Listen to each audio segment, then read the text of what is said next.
নেশাগ্রস্ত অবস্থায় স্বামী সহ স্বামীর বন্ধু বান্ধবরা মিলে দিব্যাঙ্গ স্ত্রীকে গণধর্ষণের অভিযোগে গ্রেপ্তার এক অভিযুক্ত। জানা গেছে, রাজধানী আগরতলা শহরের যোগেন্দ্রনগর এলাকার রঞ্জিত দের ছেলে সুব্রত দে আমতলী থানার অন্তর্গত চৌমুহনী বাজার এলাকার এক মেয়েকে বিয়ে করে শ্বশুর বাড়িতে ঘর জামাই হিসেবে বসবাস করত। এদিকে সুব্রত দের স্ত্রী ৭৫% দিব্যাঙ্গ।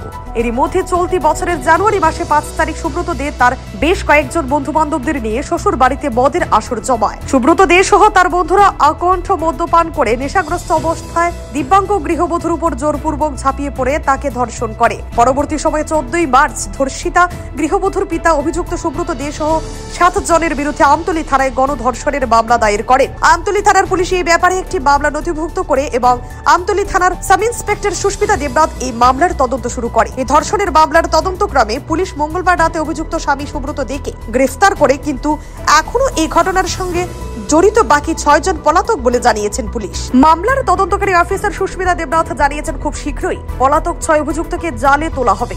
বুধবার অভিযুক্ত সুব্রত দেকে পুলিশ রিমান্ড চেয়ে আদালতে প্রেরণ করা হয়েছে।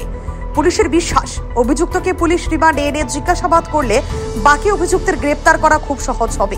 বুধবার দুপুরে মামলার তদন্তকারী অফিসার সুস্মিতা দেবনাথ সাংবাদিকদের মুখোমুখি হয়ে এই ঘটনার বিস্তারিত তথ্য তুলে ধরেন। আমাদের থানাতে 14/3/2025 আমাদের থানাতে একটা কেস রেজিস্টার হয়।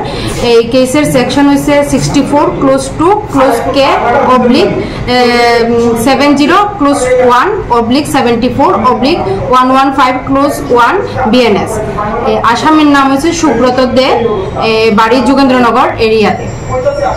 কি কেস এটা? এটা একটা রেপ কেস হয়েছে। মানে একজনের বিরুদ্ধে নাকি? না, একজনের বিরুদ্ধে না, ৬ জন। হ্যাঁ, ৬ জন আছে। এটার মধ্যে আমরা একজন ধরতে পারছি। যারে ধরতে পারছি তার নাম হচ্ছে সুব্রত দে। কে কার বিরুদ্ধে করছে কেসটা? ভিকটিম তার আসামি যে রিলেশনের হাজবেন্ড হয়, কিন্তু হাজবেন্ড তার বন্ধু বান্ধব নিয়ে এই ঘটনাটা ঘটাইছে। Bureau report, CND TV.